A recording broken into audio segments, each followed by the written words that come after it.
people who contributed to that. And I hope you feel that today we've had a wonderful sharing of different things that are going on. I hope we can stay in touch to keep sharing those things. It's a wonderfully rich resource that we have.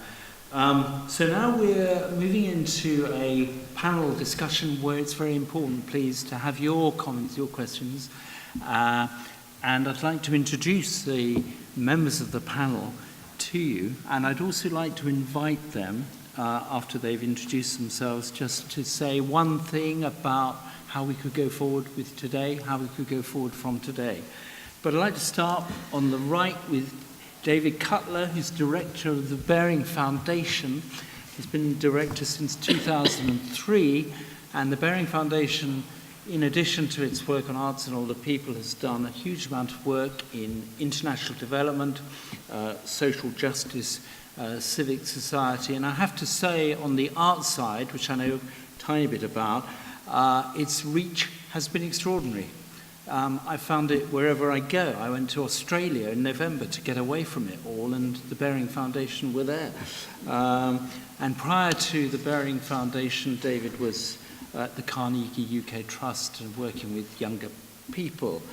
I've also got the pleasure of introducing Sarah Rochero, who is the Older People's Commissioner for Wales, which she's been since 2012. But has also been director of RNIB Cymru, and clearly from that experience, the extensive challenges of sight loss, which is so much a challenge for so many older people. And I was looking at your video that you made on day one of your time as Commissioner, Sarah. You talked about being very clear about the positive asset that is the older people of Wales, a positive asset, whilst recognising the challenges of things like isolation and loneliness. And then we have Phil George, who you've already met today, Chair of Arts Council Wales. Now, Google is a terrible thing. You can be armed and dangerous with Google, because I was about to introduce him as an English DJ from Nottingham, who was mainly known for his hit single, Wish You Were Mine, which got to number 2 in the charts in 2014. Well, it really is me, actually. So. Born in 1993. Oh, wow. And you can see how close I came to that. But anyway, founder and creative director of the television production company Green Bay Media, senior roles in BBC Wales, National Theatre Wales, and now with his Royal Arts Council Wales. So we've got a really fantastic lineup here. And if you could talk for about a minute without hesitating, deviating, or repeating yourself. I don't know who would like to go first. What's the opportunity from today? What would you say? Phil? Well, I'm really struck by the amount of experience and evidence that was in the workshops. I had a word with Sarah earlier, and she said we talk about evidence, but there's also the blindingly obvious. Yes. And what you've been telling us is about the blindingly obvious, the difference that arts activity makes. I suppose there are two things that we have to focus on, really. One is the Arts and Health Challenge, which is such an important part of older people's experience, and getting across to government that we're dealing with a major prevention premium, that we can really save them money that's being spent on antidepressants by getting people fully engaged and expressing themselves. So the prevention dimension of arts and health, and just the sheer health benefit, is crucial, and we've got to win that argument with government. We've got to pull the evidence together, and we at this table have to work together to make sure that that evidence is quickly and expeditiously got. And I would finally add, as a last line, that when we make this case, we must also be addressing the government's own declared commitment on well-being, because we're not just talking about saving money in the health service, we're talking about the well-being of our citizens right through life. And this is their right, and this is our government's commitment. So let's make it real. Great. Thank you, Phil.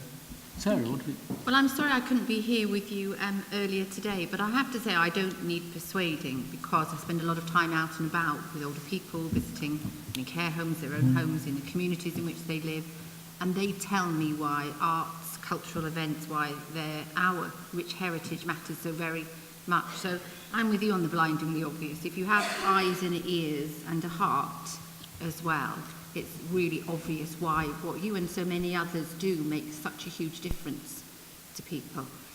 I think for me there are perhaps two key issues. I'm sure there are many more than that. I think the first is the one that you've just touched on, Phil, which is how we help, use that in a very productive way, how we help Welsh Government to see that actually our heritage, cultural events, our arts, in all their diversity, are key to delivering on the wellbeing agenda in Wales. We have the Wellbeing of Future Generations Wales Act now, and hugely supportive of it, with the caveat that it must include current generations, of course. Our programme in Wales is now all about well-being, health, life, love, laughter, all those intangible things. And I've always been very clear, Welsh Government will not deliver on its intentions without focusing on what you do and ensuring that we invest in these services and support across Wales. I think the second thing that I would touch on is that access to the arts, our cultural heritage, activities and events, as I say, in all their glorious diversity, must be for everybody.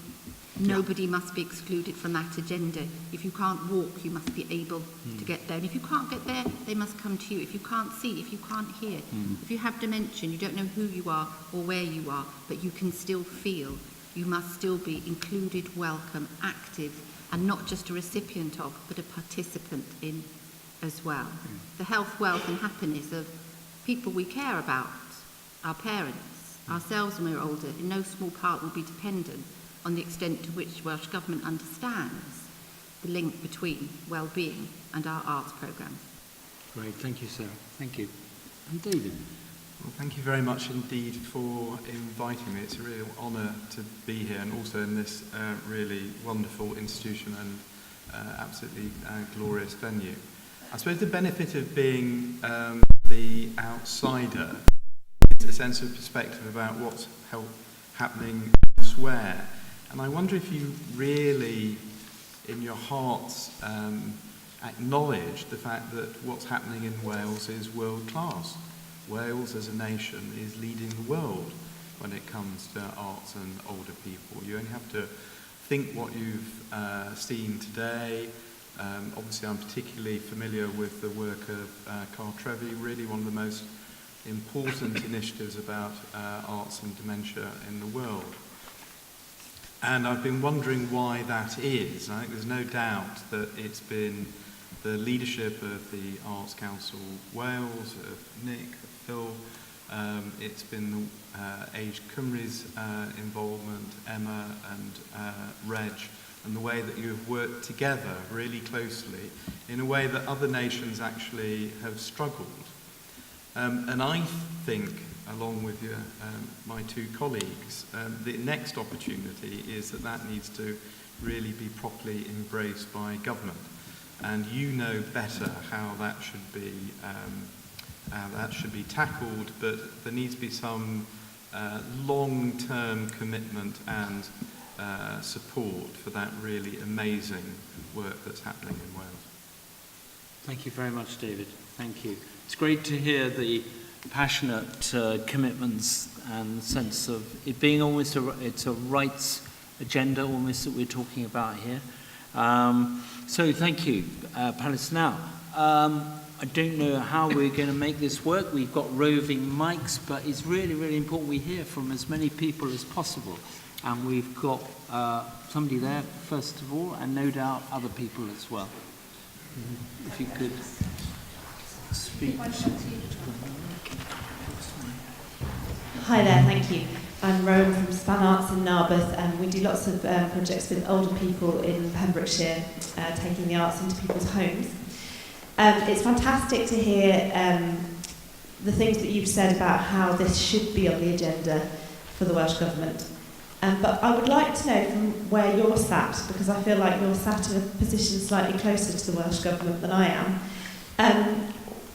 where you think it is on their agenda, but how much movement and how much investment do you think there will be in arts and well-being?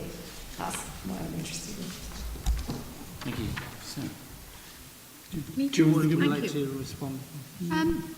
I'm, in a sense, partly you'd have to ask Welsh Government that question, so I can only give you an assessment, if you like. I would say that I think they understand in and of itself the value of the arts, culture and heritage across Wales. I'm not sure that they fully yet understand, though, how crucial access to these opportunities are in terms of delivering on some of the big ticket agendas in Wales, like health and well-being, for example. If you look at the Wellbeing of Future Generations Act, there are 50 indicators, 52 indicators in there that Wales will use to judge the well-being of its people. And actually one of them directly relates to arts and the culture. So I think the positive step is that it's up there on the agenda. How we classify our well-being in years to come will be based on those 50 indicators. And that it's there is a really good start. But I think there's a lot more work to do, and we were just talking a little bit earlier about what we can do together to help government understand the links between arts and cultural events and the prevention of ill health, physical and mental, for example, the link with reablement services, getting people back on their feet, the links in terms of preventing people going into care homes, for example, those big win-wins that link up people's daily lives and experiences through the arts and cultural events, and the pressures placed on public service. So I think there's still much more to do around that. And I was just giving evidence earlier this week, the Parliamentary Review on Health and Social Care. And the point I was trying to make very hard was that if you really want to focus on prevention, maintenance of health, sustaining people's health, physical and mental, and their wider well-being, you have to look outside of health and social care. It's the stuff in the communities where people live. And I just close by sharing with you, we have a phrase in my office, well, we have lots of phrases in my office, not all are repeatable, but I repeat this one. We need to be very careful that we don't become a nation of people with great hips, because we're good at that, but nowhere to go, no way to get there, and no desire to go on. Because that is now counter to published government priorities and policies. So I think a long way to go, but a start, I think, with that Wellbeing Act. Great hips and no hip-hop to shake them to, so there you are. I think that, I suppose the big thing is that government is not a monolith. There are different aspects of it. As you know, Ken Skates is the Minister for Economy and Infrastructure, and he holds the culture brief. And at the Arts Council of Wales, we're delighted that he kept that brief because he'd been on a long journey with Nick Capaldi and my predecessor, Di Smith, and he has a real grasp of the agenda. And he's been responsible for driving home the culture statement, which was signed up to by everybody around the cabinet table, which is a major statement about the centrality of culture to the life of Wales. He also issues us every year at the Arts Council with a remit letter. It comes from whoever the culture minister is, which talks about the priorities for government. Now, obviously, we deliver against these priorities at an arm's length and with the independence that we have as an organisation, but we take them seriously. This is public money that we're dealing with, and we reflect on them hard. And in that remit letter, he refers very strongly to arts and health. He refers very strongly to equality of access and opportunity for all our people. And that's why I began with it this morning, saying that this was our major priority to achieve much wider engagement. So that is right at the centre of government. Now, the problem that we have is even working with the cross-party arts and health group and other agencies that are concerned with the quality of life of all our citizens and of our older citizens in particular on this occasion. We sometimes find it hard or slow work moving things along in other departments because they have their own challenges. The health department has a major call on its resources, and even though we're offering them preventative capacity, they take a lot of persuading, and they have their own characteristic procedures and their own ways of handling clinical evidence, and we need to move them on, and that will take a bit of time, but I think if we work together we can achieve that. Great. Yeah, that's lady in the middle there. And who else have we got? Hello, Kate Strudwick from the Head of Arts. I'm really encouraged to hear about the support for arts and health and support and the recognition of how culture can help combat loneliness and isolation and help people with dementia. And that's really encouraging. This is really being recognised. But I do also have a real concern because at the same time as we're getting this recognition, the arts infrastructure is getting more and more squeezed, and there's less investment in, for example, arts development, departments in local authorities, theatres are pinched for funding. Arts organisations are really having a hard time at the moment. So what I'm really worried about is that we've recognised that the arts can do something really positive. We've also recognised that what really helps is the partnerships that connect everything up and make it happen. But I'm really worried that we're going to lose all the nexus if we're not careful. We need to make sure that there really is this joined up thinking. Has anyone got any comments on that? Well, we deal with this all the time, Kate. Yeah, you're absolutely right. I mean, there are three key dimensions for us at present, given the kind of agenda you're talking about. One is the dire situation with the squeeze on the funding of local authorities. And, you know, arts and culture pressure is huge, and we're working really hard across the piece with the PSBs to try and make sure that the cultural offering is sustained in that context. But really, when we hear that local authorities might be completely out of arts and culture spend by 2021, maybe, even a year earlier than that, it's a serious matter. So there's that pressure. The second thing is that although we do a lot through our arts portfolio, the organisations that we revenue fund, and we mobilise them into this agenda, including community arts organisations like your own, Head for Arts in Blaenau Gwent, we do a lot of our funding through lottery. That's our discretionary funding. It allows us to support artists, individual projects, festivals. Everybody in this room involved with the arts will know the importance of lottery support. And across the UK, good cause lottery funding is in crisis. And in a year in which we, to our great delight, had an uplift into 2017 of 3.5% from the Welsh Government of grant in aid funding for culture, we could see our lottery funding go down the best part of 2 million because of the way that lotteries are now being fragmented and lottery products are being sold which don't have either any or as high a return for good causes. So that's a serious matter for us. The final area that bears on what is delivered in communities is that I think we're all keen to get some stability into the community area after the announcement of the ending of Communities First. And wherever I go in the most needy areas of Wales, the instability that is currently felt around Communities First is a massive issue. And we need to get some clarity about that as soon as we can. So those are serious areas, and I won't minimise the challenges.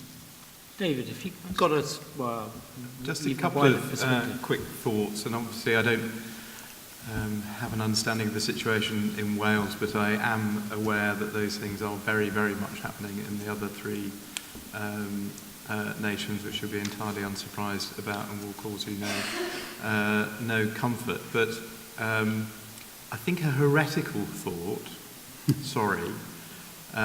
is that we do have to accept that not all of this work will be through professional artists. We fund professional artists because we feel very passionately about the quality and the expertise that they bring. But there is no way, and it doesn't happen at the moment and it won't be in the future, that all of this work will be delivered through professional artists.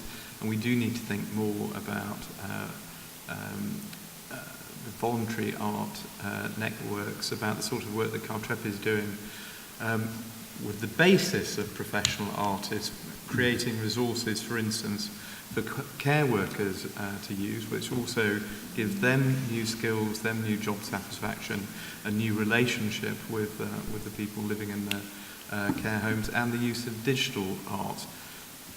None of these things replace the special expertise of professional artists, but there is a reality of the context.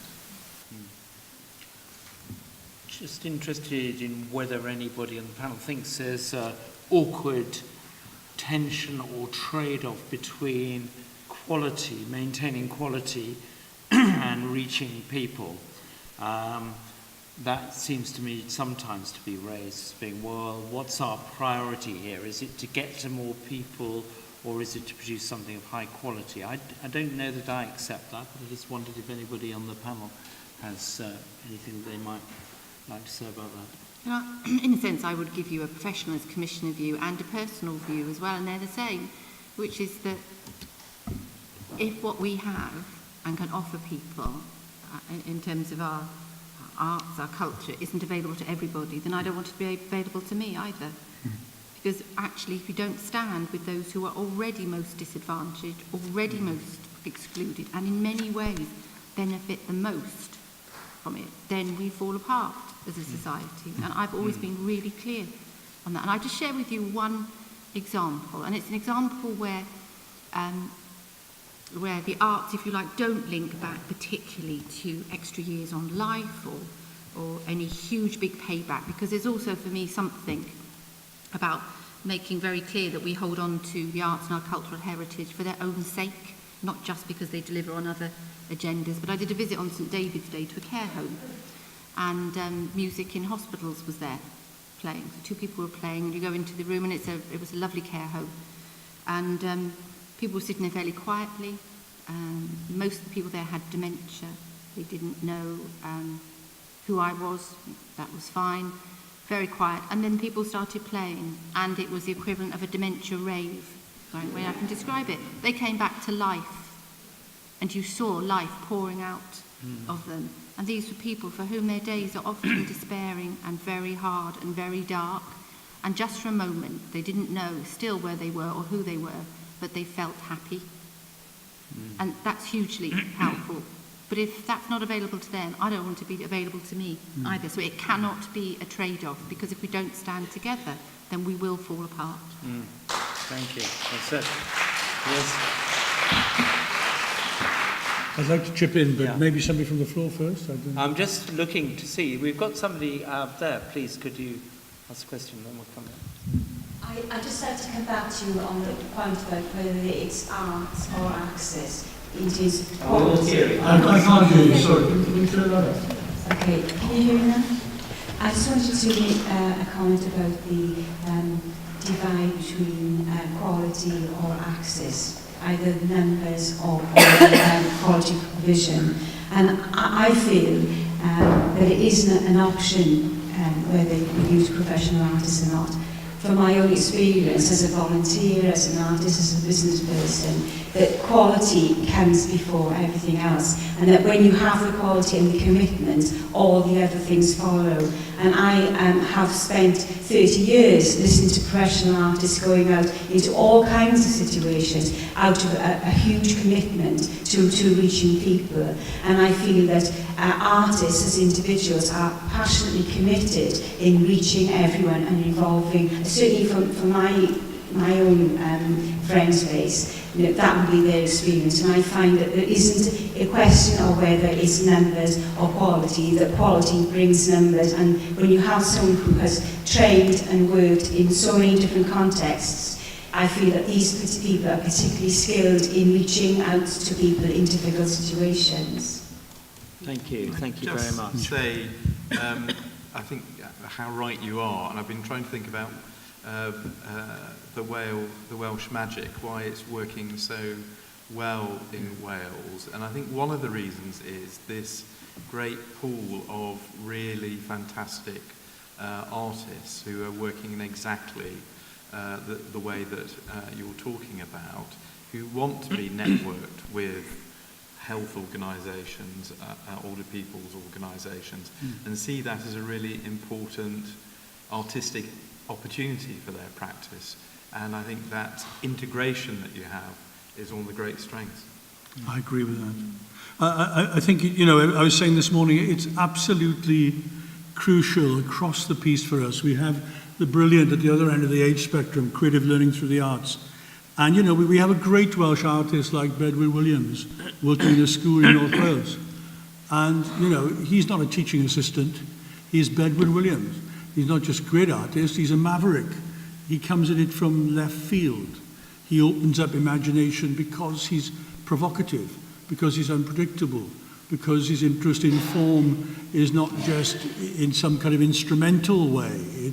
It's absolutely engaged with changing the way people see the world.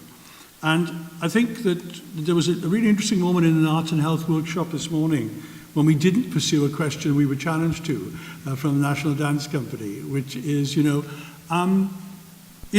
could what we're doing be called fitness? And that really puts the question in a very sharp way, because fitness is great. Fitness is fantastic. Fitness is, getting people more active is absolutely wonderful. Getting people out and about and connected, absolutely wonderful. But for it to be arts and older people, that's a necessary but not a sufficient condition. It's not enough. We should be saying to people, you deserve the best, whoever you are, and you deserve what only art can do, which is it can make you rethink the world. It can make you feel differently about the world, and not just because your body's pumping better. Yeah. There's certainly nothing artistic about my physical fitness and my approach to physical fitness, but maybe that's fine. And the answer is why it's not physical fitness. There was a gathering that we had at Sadler's Wells is doing extraordinary work and has a national festival on older people and dance, and this discussion came up, and Age UK, who were present at the conference, were talking about their Zumba classes, which I thought wasn't possibly the best move at Sadler's Wells, and Sadler's Wells might be talking about something slightly different. And the point that was made by Dr. Sarah Houston, who's the researcher for Dance with Parkinson's, is that the people, older people with Parkinson's who were involved in the dance classes that were being run, what they said about what they were doing and why it wasn't fitness was, this makes me feel beautiful. This makes me feel that I'm an artist, not that I'm a patient with Parkinson's. And that's the difference between the two. Thank you. Just on that, going back to the lady who asked the question about funding, because I get a lot of pushback from local authorities and others, and that's fine. You know, we live in difficult times. And I think there are two things I would say. One is a more general thing, and that is, but you pay a price anyway when you lose these services. More people will be admitted to hospital, they'll be in hospital for longer, they'll be admitted to care homes earlier, more people will fall, more people with mental health problems. So our public services should not kid themselves that they won't pay a price anyway. Better to pay it by finding creative ways to keep people being able to access arts and cultural opportunities. But the other point I wanted to pick up was about language. What public bodies are looking for now is changing. The Social Services and Wellbeing Act, the National Outcomes Framework that sits behind that is hugely relevant. The Wellbeing and Future Generations Act. I'm an arch pragmatist. If it helps to call it fitness, call it fitness.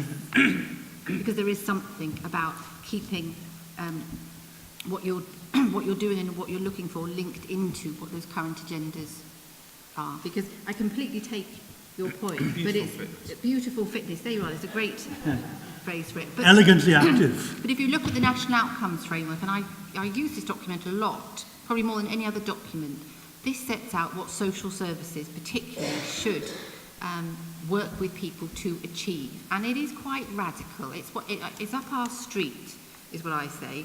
So it says things such as, these are the outcomes that social services need to secure for individuals. Things such as, I belong.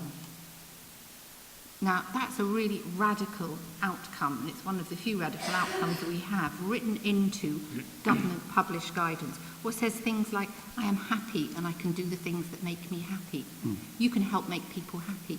You can help deliver on the agendas that directors of social services have. So it's just a suggestion, but you know, we get language in Wales. If that's the language people want to use, it's language we need to learn to play back to them.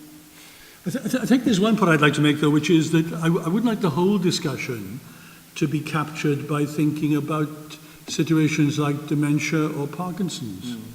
We need to also be talking about the continuing expressivity and engagement with the arts of the whole older population. It's really crucial that we do that. And while it's stunning when connection and emotion and expressivity come from people that it's not expected to come from because of the amazing interventions of the arts, it belongs more widely than that. And let's also remember that at the very top level as well, because these people are important in our society and important as icons and symbols and sharers of visions, we have very great older artists.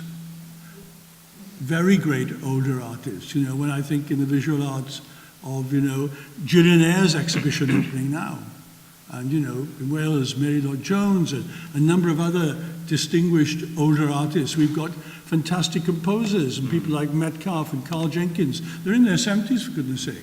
You know, what's old anyway? But I think that we need to remember that we're talking about a whole world of creativity and participation in the arts, and not just define it by certain sectors. That's wonderful to hear. And it's there's quite a strong body of evidence about the link between age and creativity, and great, fantastic examples of creativity in later life, which I think, you know, are really instructive. I'm just very keen to hear from you about your views and your questions to the panel before we go to the final session. And I think particularly I'm interested in a couple of networking issues. First of all, we launched the Age-Friendly Culture Network today. What do you think's most important about it? What should we do to take that forward? What do you want out of that? It'd be really good to hear some suggestions and comments.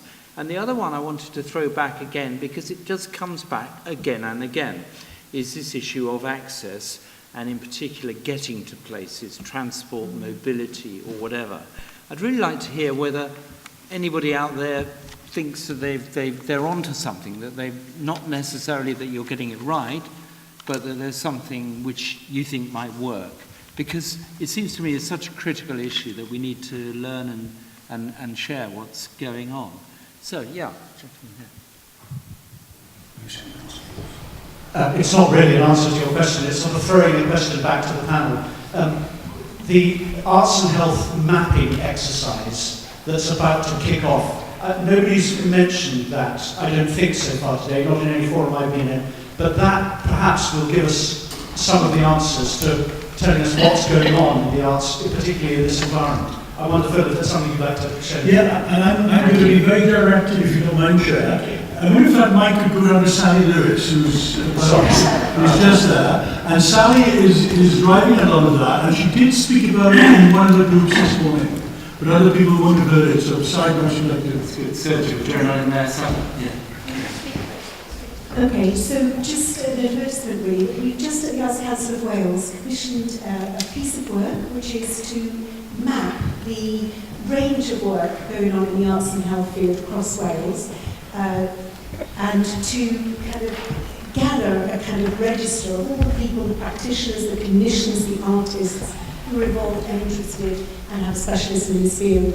We've commissioned Francis Williams, who's working with Clive Parkinson, both specialists in arts and health at Manchester Metropolitan University, and they're going to be contacting, I hope, most of you over the next 2 months to gather that data.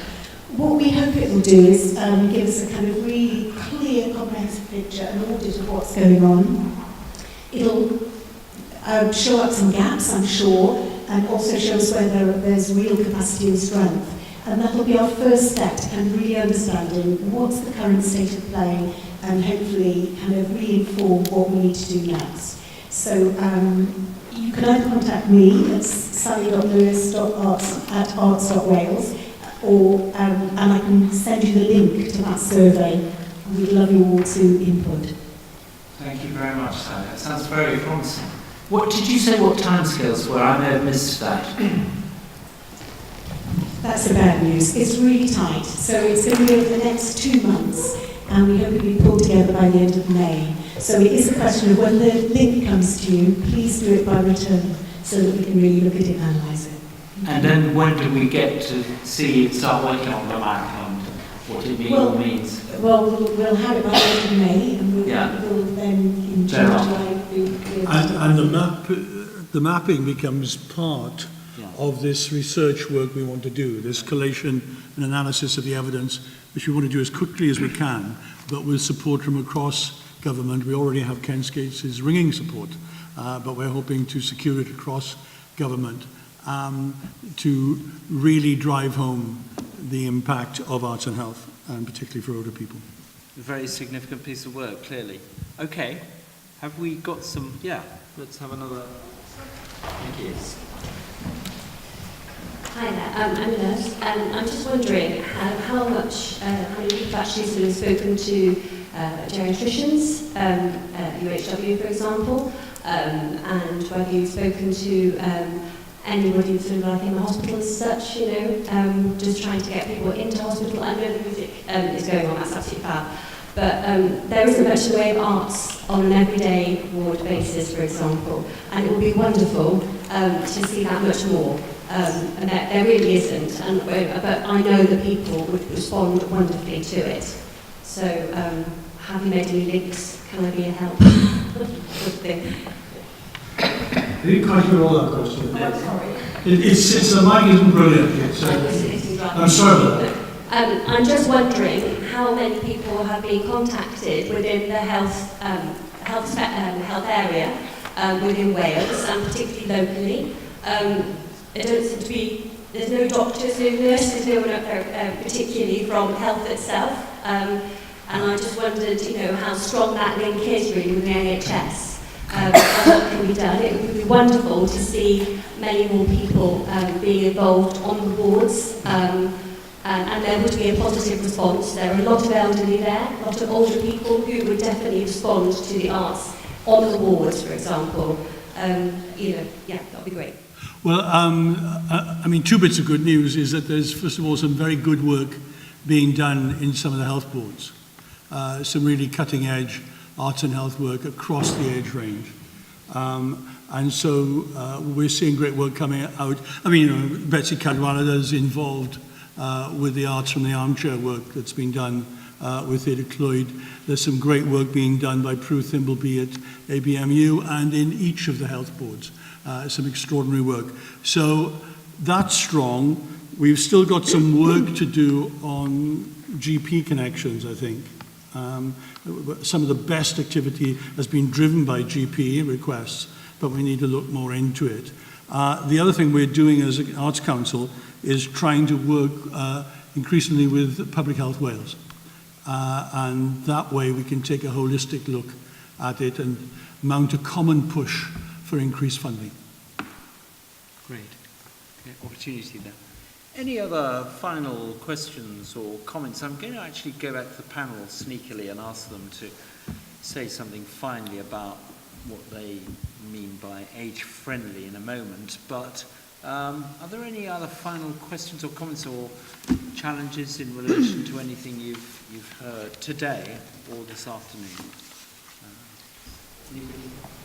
To us. Yeah, thank you. Can we get the mic?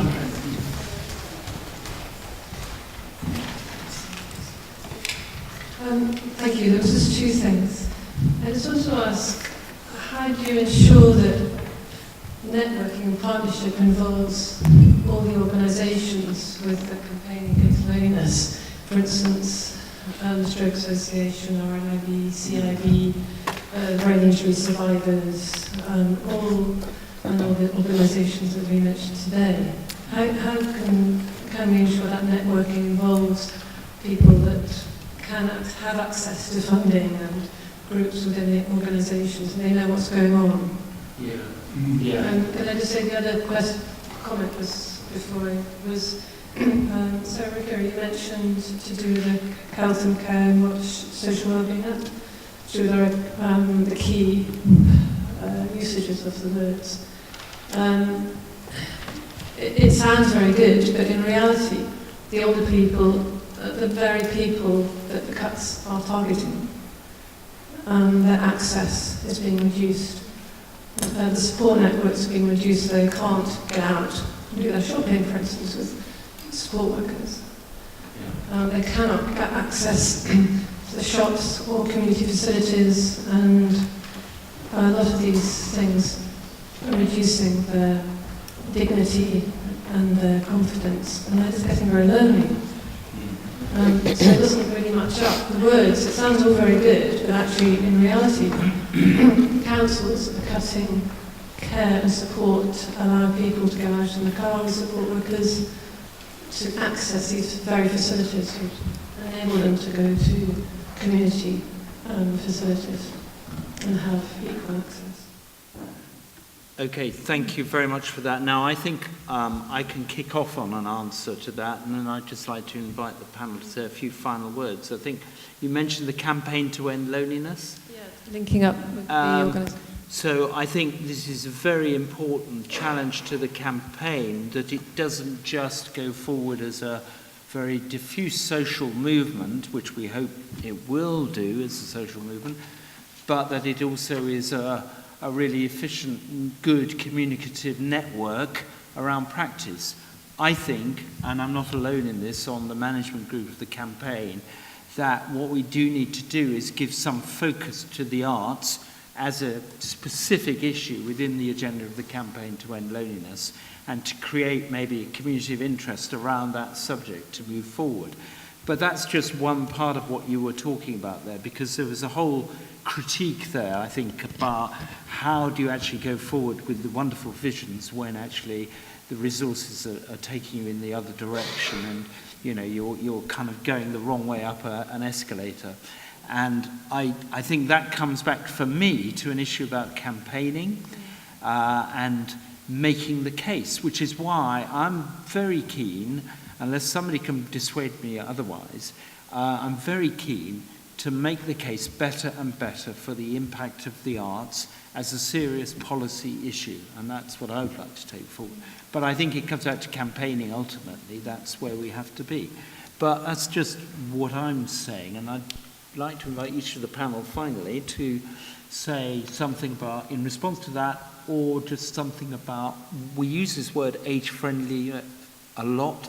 What does age-friendly culture look like? So, in no particular order, I mean, David, would you like to? We say in no particular order. Yeah, just picking on him, you see. Well, age-friendly is always people-friendly, isn't it? It's very hard to think how you could be undertaking age-friendly work that is not actually going to be of benefit to the whole community. Not least because I think one of the most important things to do about age-friendly communities is that intergenerational work that we saw at the beginning, that very special relationship between children going in from schools into care homes. Every time that happens, you see the same thing happen. And that's, I think, part of an enormously bigger and more important agenda about reducing the stigma of aging. That those that relationship normalises the relations between the two age groups, and I think that gives an enormous opportunity for Wales. Wales is leading the world in arts and older people, and that could be brought together into an agenda about an age-friendly nation. Thank you. Thank you very much. Sarah. Just to come back to the latest point, first of all, about the reality on the ground, I would in many ways absolutely share your view. It's what I see on a day-to-day basis, is these uber preventative services. In fact, I talk more about buses and public toilets than anything else, and for good reason. as well. And these are the services and many others that people tell me are disappearing or retrenching and becoming too difficult for them to access. And it's a point I keep making in many different ways through my role as Commissioner, with government, particularly with local authorities. I think your point is absolutely right. We all have to keep pushing, making the case, making it harder, making it better, and making our voices heard, all in different ways, but actually in a fairly united way as well. And I'll just show you an example of how powerful that can be, and it goes back to the point about loneliness. Now, 4 or 5 years ago, a number of us were talking about loneliness, but it really wasn't seen as one of the big policy issues. It is now seen as a big policy issue in Wales. It's recognised by government, it's recognised by the public service boards, and we'll see it feature strongly in the new wellbeing plans. We will have a strategy in Wales focusing on loneliness and isolation across all ages, and that's because we all worked hard, we pushed, we made our cases, and government listened. That as well. So we can be successful, and I think that's an excellent example of how powerful we can be when we make the case well. Back to the question about what makes for an age-friendly community. I suppose 2 answers to that. One is it's one of the 5 focuses in the Ageing Well in Wales programme, the movement, social movement that I chair. We've just published a short guide for local communities on how you can be age-friendly. It's really easy to read, easy to do guide. It's the things that we can all do for ourselves. And there are 8 things that it focuses on. But my short answer for what makes an age-friendly community is that no one is excluded simply because of age or the trials and tribulations that come with age. But more than that, that people are included, welcome and embraced and seen as an asset regardless of age, because it's much more than just not being excluded. It's about recognising our older generations for the national asset that they are. And why wouldn't we? They built this country, why they raised us and taught us as well. Well said. Thank you. Shall I? Please. The first thing to say on advocacy, I think, because your point is that we do need to be constantly advocating and raising these difficulties that people are facing, is that this has been a terrific afternoon for me, because I've got together with the Older People's Commissioner and with the Bearing Foundation, and I think as advocates and as maker of things happening, we can do a lot, and I think we can be more effective by working together at that. So we will do that. On the access point, I was quite frank with you earlier about the combined effect of Communities First, instability, local authorities squeeze funding, and lottery decline on the funding of things. It is a challenge, but just to say that, you know, we have some great resources, and we do have on the ground, and they're yelling because they're squeezed, but we do have some fantastic community arts agencies who are doing great work on the ground and at fantastic points of access. You know, and we have companies like Relive, whose dementia work and work with life stories and work amongst people of post-traumatic stress, veterans and so on. It's just quite extraordinary. And we will continue to support this activity. And finally, at our venues level, they are working really hard now at looking at greater age friendliness. They're looking at programming during the day for greater ease and safety in the light and with a better link up with transport. And we've got an increase in dementia-friendly performance and relaxed performances where people can chill out and move around. And maybe that's one way in which the older people will lead us all, because perhaps we all need to get more relaxed about performance. Great. Thank you very much, Phil, and thank you all the panellists. I'm very much struck when Phil was talking about older artists. I was recalling the interview that the great conductor Schulte, who I think wasn't exactly Welsh, probably Hungarian, was interviewed on his 80th birthday after a lifetime of fantastic performances and recordings, and the interviewer said to him, "So, tell us about your finest ever performance." And he said, "It's tomorrow." And that spirit, I think we've heard that echoed in different ways by different speakers today. So I'd really like to thank each of the panelists, David, Sarah and Phil, very much indeed for contributing this afternoon. Thank you. Thank you. I suppose we go to